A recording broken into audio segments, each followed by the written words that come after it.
Ahojte priatelia, dnes si spolu pozrieme prestavbu tohto obrovského Iveca Daily, ktoré bude jazdiť po celej Európe po pretekoch, pretože je súčasťou pretekárskeho tímu. Poďme si ho pozrieť bližšie.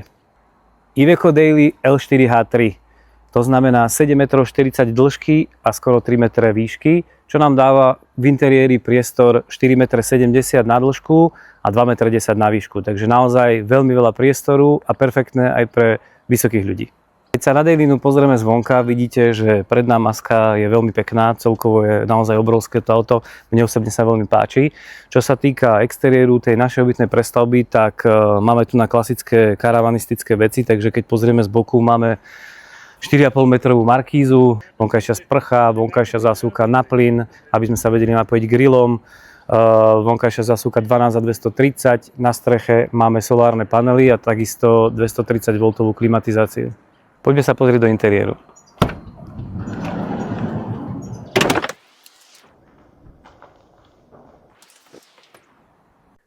Dĺžku 4,70 m sme využili čo najlepšie, ako sa dalo.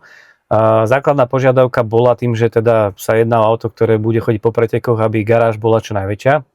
Takže garáž sme spravili až 2,40 m dlhú a kvôli tomu teda sme trošku museli stiahnuť to predné sedenie.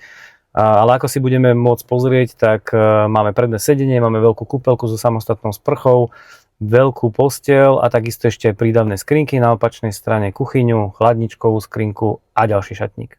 Môžeme vidieť, že predné sedenie je trošku lúžené, je to kvôli tomu, že vzadu máme väčšiu garáž, ale poukázal by som na to, že tým, že sme v H3, teda máme výšku 2,10 m, tak máme aj trošku vyššie strešné skrinky a môžete vidieť, že naozaj ja stále mám ešte nad sebou dostatok miesta, aj keď sedím, tak sa nebuchám ani do poličky a ani do tej skrinky nado mnou, takže myslím si, že to je veľmi dobré. Auto sme urobili pre 4 osoby, takže okrem vodiča a spolujazďa, ktorí sú otoční, máme za vodičom sedenie. So stolíkom je to zase naša rozkladacia dvojsedačka, ktorá je posúvateľná, má nastaviteľné operadlo a takisto sa dá ešte využiť ako núdzové lôžko. Za sedením máme veľkú kúpeľňu so samostatnou sprchou, na ktorú sa pozrieme teraz bližšie. Keď sa mrkneme do kúpeľky, je naozaj veľká, je spravená tak, ako už sme robili viackrát, to znamená samostatne máme priestor pre vecko a umývadlo a samostatne máme sprchu. Výhoda je samozrejme v tom, že keď sa sprchujeme, tak nie je všetko mokré. Máme 1,30 m dlhú kuchyňu s dvojhorákovým plynovým varičom a s drezovou výlevkou, ktoré sme osadili tak, aby nám ešte stále ostal priestor pre prípadný kávovár. Takisto je v kuchynke 6 šuplíkov s doťahom, vrchné sú trošku nižšie, aby sa tam mohol umiestniť príbor, tie spodné sú väčšie. K tomu sme ešte spravili v prednej časti prídavný výklopný stolík, aby sme si predĺžili pracovnú plochu aj na tejto strane. Pod pracovným stolíkom máme umiestnený spätný kôš. Keď sa pozrieme na interiér odzadu, môžeme vidieť, že máme naozaj dlhočíznú a veľmi vysokú garáž. To je v podstate to, čo bola hlavná požiadavka nášho zákazníka, takže naozaj výška 1,10 m, dĺžka 2,40 m s tým, že posteľ je výklopná na obe strany. A keď posteľ vyklopíme, vieme dať preč hliníkové profily, ktoré ju podporujú a ktoré ju držia. Dá sa zdemontovať aj deliaca priečka a vďaka tomu môžeme prepravovať naozaj dlhé a veľké veci. V garážovej časti sme sa snažili zabudovať všetku techniku, ktorú bolo potrebné zabudovať tak, aby sme mali čo najviac priestoru, takže sme využili priestor nad blatníkom, kde je osadená nádrž na pitnú vodu. Na ľavej strane máme osadenú kompletnú elektroinštaláciu a ešte stále nám tu zostalo kopec úložného priestoru.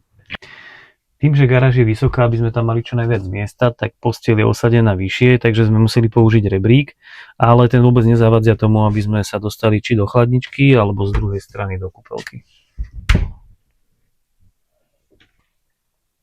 Môžete vidieť, že výška spania naozaj je vyššie 1 metra, úplne v pohode tu sedím, ešte mám nad sebou priestor.